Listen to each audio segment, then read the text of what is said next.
இன்னைக்கு இந்த வீடியோவில் ரொம்பவே டேஸ்டியான குஸ்கா தான் எப்படி செய்யறதுன்னு பார்க்க போகிறோம். இதை பிளைன் பிரியாணின்னு கூட சொல்லலாம். வாங்க இது எப்படி பண்ணுறதுன்னு இப்போ பார்க்கலாம்.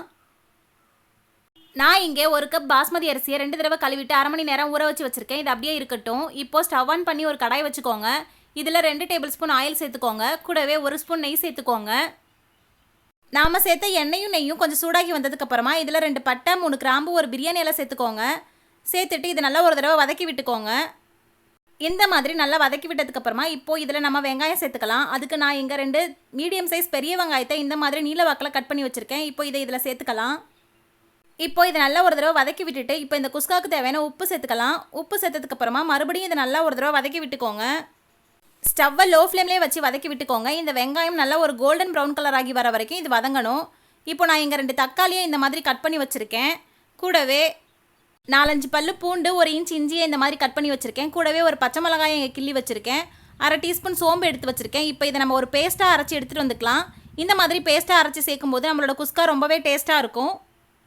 இந்த வெங்காயம் அது வரைக்கும் வதங்கிட்டு இருக்கட்டும். இப்போ ஒரு மிக்ஸி ஜார் எடுத்துக்கோங்க. அதில் நம்ம எடுத்து வச்சுருந்த இஞ்சி பூண்டு பச்சை மிளகாய் சோம்பை சேர்த்துக்கலாம்.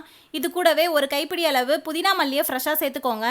இந்த மாதிரி புதினா மல்லியை நம்ம அரைச்சி சேர்க்கும்போது நம்ம குழந்தைங்க எதுவுமே வேஸ்ட் பண்ணாமல் ஃபுல்லாக சாப்பிட்ருவாங்க.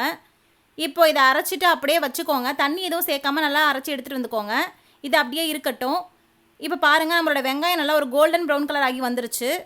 இப்போ நம்ம அரைச்சி வச்சுருந்த இஞ்சி பூண்டு புதினா மல்லி பேஸ்ட்டை இதில் சேர்த்துக்கலாம். நாம் சேர்த்த இந்த இஞ்சி பூண்டு புதினா மல்லியோட பச்சை வாசனை போகிற அளவுக்கு இது நல்லா வதக்கி விட்டுக்கோங்க. உங்களுக்கு எப்போவாவது பிரியாணி சாப்பிடணும் போல் இருந்துச்சுன்னா கடைக்கு போய் நான்வெஜ்ஜோ காயோ எதுவுமே நீங்கள் வாங்கிட்டு வர தேவையில்லை. வீட்டில் இருக்கிற வெங்காயம் தக்காளி இஞ்சி பூண்டை வச்சு இந்த மாதிரி ஒரு குஸ்கா செஞ்சு சாப்பிடுங்க. இதோட டேஸ்ட் அப்படியே பிரியாணி மாதிரியே சூப்பராக இருக்கும். இப்போது இந்த மாதிரி நல்லா வதக்கி விட்டதுக்கப்புறமா நம்ம அரைச்சி வச்ச தக்காளியையும் சேர்த்துக்கலாம். தக்காளி பேஸ்ட்டு சேர்த்ததுக்கப்புறமா இது மறுபடியும் நல்லா ஒரு தடவை வதக்கி விட்டுருங்க. இப்போ இது கூட நம்ம மசாலா பொருட்கள் எல்லாம் ஒவ்வொன்றா சேர்த்துக்கலாம்.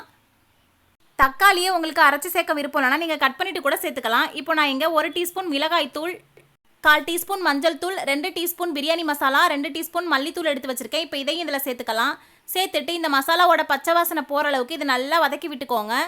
நாம் சேர்த்த ஆயிலெலாம் பிரிஞ்சு வர அளவுக்கு இது நல்லா வதக்கி விட்டுக்கோங்க. நான் இங்கே இந்த குஸ்காவை பாஸ்மதி அரிசியில் செய்கிறேன். உங்களுக்கு வேணும்னா நீங்கள் சீரக சம்பா அரிசியில் கூட செஞ்சுக்கலாம். இல்லை நார்மல் நீங்கள் வீட்டில் சாதம் வடிக்கிற அரிசியில் கூட செஞ்சுக்கலாம். எல்லாமே டேஸ்ட்டாக தான் இருக்கும். இப்போ பாருங்கள், இந்த மாதிரி நல்லா வதங்கி எண்ணெயெல்லாம் பிரிஞ்சு வந்ததுக்கப்புறமா இதில் 1 டேபிள் ஸ்பூன் தயிர் சேர்த்துக்கோங்க. தயிர் சேர்த்ததுக்கப்புறமா இந்த தயிர் நல்லா மிக்ஸ் ஆகி வர மாதிரி இதை நல்லா கலந்து விட்டுக்கோங்க. தயிர் சேர்த்து செய்யும்போது நம்மளுடைய குஸ்கா ரொம்பவே சாஃப்டாக இருக்கும். இப்போ இந்த மாதிரி நல்லா வதக்கி விட்டதுக்கப்புறமா ஸ்டவ் ஆஃப் பண்ணிவிடுங்க. இது அப்படியே இருக்கட்டும். இப்போது ஒரு குக்கர் எடுத்துக்கோங்க. இதில் நாம் 1/2 மணி நேரம் ஊற வச்சுருந்த பாஸ்மதி அரிசியோட தண்ணியை வடிச்சிட்டு அந்த அரிசியை இந்த குக்கரில் சேர்த்துக்கோங்க. இது கூடவே நம்ம வதக்கி வச்சுருந்த மசாலாவையும் இதில் சேர்த்துக்கலாம். இதில் இப்போ தண்ணி சேர்த்துக்கலாம். 1 கப் அரிசிக்கு 1/2 கப் அளவு தண்ணி கரெக்டாக இருக்கும். தண்ணி சேர்த்ததுக்கப்புறமா இதில் ஒரு 1/2 எலுமிச்சம்பழத்தோட சாறை மட்டும் பிழிஞ்சு விட்டுக்கோங்க. நாம் இதில் லெமன் ஜூஸ் சேர்த்து செய்யும்போது நம்மளோட சாதம் ஒன்றோட ஒன்று ஒட்டாமல் நல்லா உதிரியாக கிடைக்கும். இப்போ இது எல்லாத்தையும் சேர்த்ததுக்கப்புறமா ஒரு தடவை நல்லா கலந்து விட்டுக்கோங்க. இந்த மாதிரி நல்லா கலந்து விட்டுக்கோங்க. இந்த ஸ்டேஜில் உப்பு காரம் செக் பண்ணிக்கோங்க. உங்களுக்கு உப்பு காரம் இன்னும் தேவைன்னா இந்த ஸ்டேஜில் நீங்கள் போட்டுக்கலாம். போட்டுட்டு மறுபடியும் நல்லா ஒரு தடவை கலந்து விட்டுக்கோங்க. இந்த குஸ்கா பண்ணுறதுக்கு நீங்கள் மசாலா கூட அரிசியை சேர்த்து வதக்கவோ கொதிக்க வைக்கவோ வேண்டாம். இந்த மாதிரி பண்ணுங்கள், பர்ஃபெக்டாக வரும். இதுக்கப்புறம் ஸ்டவ் ஆன் பண்ணி இந்த குக்கரை அடுப்பில் வச்சுக்கோங்க. இப்போ மூடி விசில் போட்டு மீடியம் ஃப்ளேமில் 1 விசில் விட்டுக்கோங்க. அதுக்கப்புறம் ஸ்டவ்வை லோ ஃப்ளேமில் வச்சு ஒரு 5 நிமிஷம் மட்டும் வச்சு இறக்கிக்கோங்க. இந்த அளவு நீங்கள் வேக வச்சு எடுத்தாலே போதும். நம்மளோட குஸ்கா சூப்பராக ரெடியாகி வந்துடும். இப்போ பாருங்கள், நான் இதை ஓப்பன் பண்ணி காட்டுறேன். நாம் சேர்த்த மசாலா பொருட்கள்லாம் நல்லா வெந்து சாதம் உதிரியாக எவ்வளோ சூப்பராக ரெடியாகி வந்திருக்குன்னு பாருங்கள்.